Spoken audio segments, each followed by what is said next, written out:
जय हनुमान। एक बार की बात है, महात्मा बुद्ध अपने शिष्यों के साथ घूमते हुए वैशाली नगरी में पहुंचे।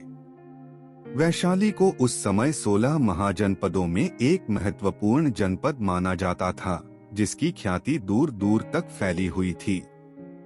यह नगरी परम वैभवशाली और हर तरफ से संपन्न थी। महात्मा बुद्ध के आने की बात पूरे नगर में फैलते देर न लगी।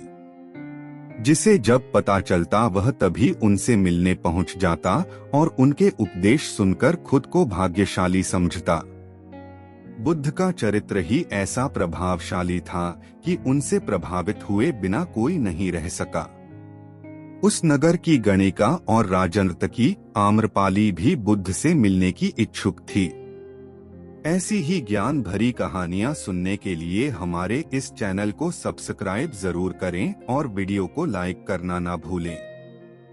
वह खुद महात्मा बुद्ध के पास चलकर आई और उन्हें अपने घर भोजन के लिए आमंत्रित किया। उसने इतने सरल और प्रेम भाव से बुद्ध से विनती की कि बुद्ध मना नहीं कर सके। जब यह बात उनके शिष्यों को पता चली कि महात्मा बुद्ध ने एक गणिका का आमंत्रण स्वीकार किया है, तो सबने इसका विरोध किया। महात्मा बुद्ध ने बड़ी सरलता से अपने शिष्यों से कहा, मैंने तो उसकी प्रेम भावना देखी। उसने जिस भावना से मुझे बुलाया है वह बिल्कुल पवित्र और निश्चल था। वह आज मुझसे मिलने एक गणिका बनकर नहीं बल्कि एक भक्त की तरह आई थी, फिर भला मैं कैसे उसका आमंत्रण स्वीकार न करता, वह चाहे एक वेश्या हो या फिर कोई सन्यासी। समय होने पर बुद्ध आम्रपाली के घर भोजन के लिए गए। वह पहले से ही भोजन की सारी व्यवस्था करके भगवान बुद्ध के आने की राह देख रही थी। मन में यह विचार भी आ रहा था कि कहीं बुद्ध अपनी बात से मुकर न जाए। इतने बड़े सन्यासी भला क्यों एक वेश्या के बुलाने पर उसके घर आकर भोजन करेंगे।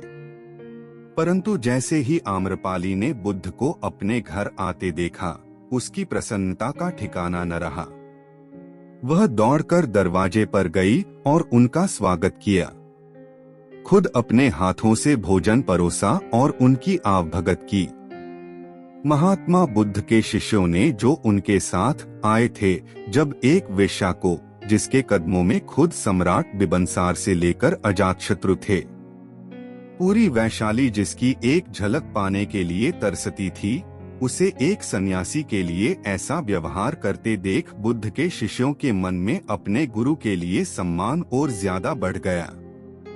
आम्रपाली ने महात्मा बुद्ध के व्यक्तित्व के बारे में जैसा सुना था, उनसे मिलने के बाद वह उनसे उससे ज्यादा प्रभावित हुई और उसी समय वह बुद्ध की शरण में चली गई। अपनी सारी संपत्ति बौद्ध मठ के नाम करके वह आजीवन भिक्षुणी बन गई।